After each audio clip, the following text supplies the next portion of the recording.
So now we are in Puchiri village. So we are having this moment with our church members from here, and we are going to have this moment of worship.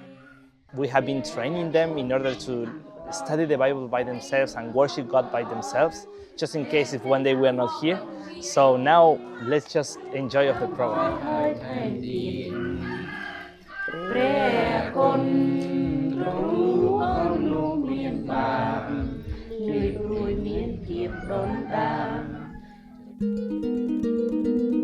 As a missionary here in this project, I am in charge of the part of village ministry.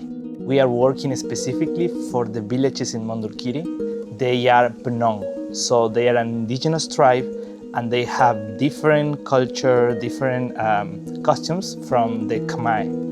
They are animists, so they have spirit worship, demon worships. They have several ceremonies that they do for worship spirits or be protected by them.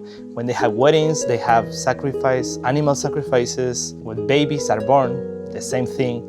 So they are really driven to this idea of the spirits of the forest and that they could affect them in their life, create sickness to them. So basically what we do is go in the villages and try to share Jesus with them.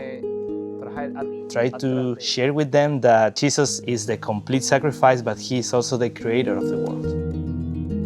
It's beautiful to see how God can use us to have a positive impact in people's life because, we are not perfect.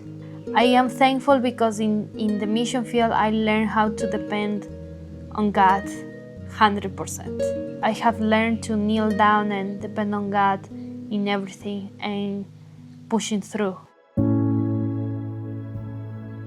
The motivation that we had behind this idea of being missionaries and left everything we had was I have just one life and I don't know how long it's going to be.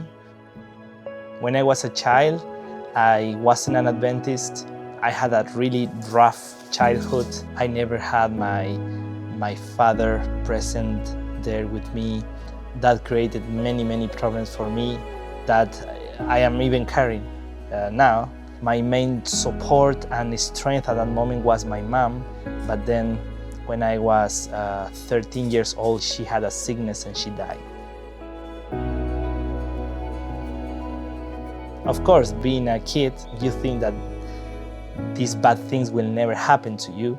I don't know, I just felt that the life wasn't having any meaning.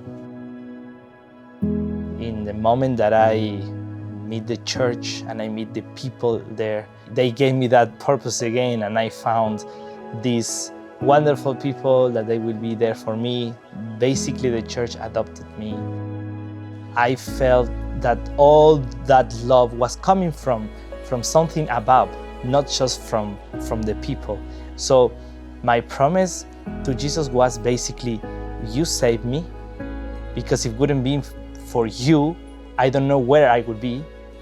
So I want to give you back that life that you gave me back. I remember that this call, like Cris was mentioning, he had from his childhood was the same like me. I grew up in an Adventist family. My dad, he's a pastor, and I just saw them as an example of how they gave their lives for the ministry. So when I went to college, I saw these so many opportunities, and I felt like just a few people goes to other countries to preach, and especially to difficult countries. And I saw that many people, they don't have the chance to actually leave everything behind. And for me, I love my family, I love the place where I was living and working, but I just decided with Cris, I don't have anything that can hold me. We want to go to difficult places because we felt the call from God that we need missionaries over there. For us, trying to reach the people here without changing the culture, I think that is very important. I think that when Jesus was saying that we should go and share the gospel to all nations, entities, and tribes and people, he never meant to try to tell them, okay, now it's time for you to to wear a tie or to wear a suit for church. And we have seen that when we allow them just to know Jesus in the way that they are, we learn a lot. We learn new ways of praying. We learn new ways of doing evangelism that we never thought. But God has something special in every culture that He can use for reaching others as well from the same culture. We studied the Bible with this method that we call Discovery Bible Study. And because many of them, they cannot read the Bible, I taught them like a mnemotechnic. So when we study the Bible, we say, head, remember the story. So we just start to review the story, try to remember the story we read several times, and then we say heart. Let's see what God wants to tell you in your heart.